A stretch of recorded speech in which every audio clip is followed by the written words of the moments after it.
প্ৰথমতে কবি সিদ্ধে দিলন্তয়ুতৰ শুনা মহাৰাজ কহো কথা সাৰতৰ যিটো শুনা ৰাজা মহামোহে অন্ধ প্ৰায় পুত্ৰ দ্বাৰা দেহ তেখে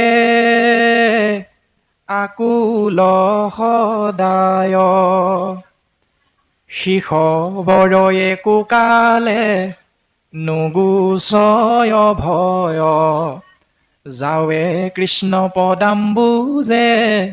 সেৱা নকৰয় হে ৰাম কৃষ্ণ পদ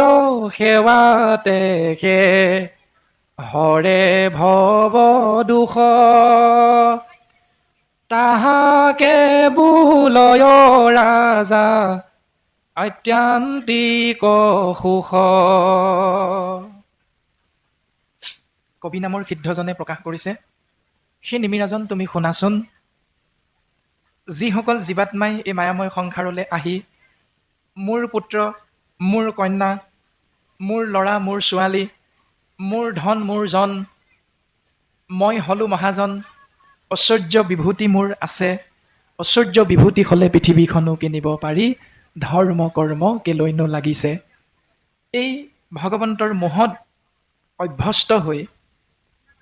যিসকলে সাকুল ব্যাকুল কৰি নিজৰ জীৱন ভগৱন্তৰ নামৰ বিপৰীত প্ৰক্ৰিয়াৰে আগবঢ়াই আহিছে, শিষ বৰ একো কালে নগুচয় ভয়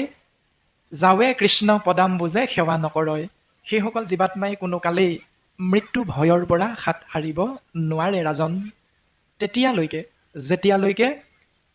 পৰম ঈশ্বৰ দেৱ কৃষ্ণ নাৰায়ণৰ চৰণ কমলত তেৰাৰ নামৰ জৰিয়তে সেৱা আগবঢ়াবলৈ আগবাঢ়ি নাহে তেতিয়ালৈকে।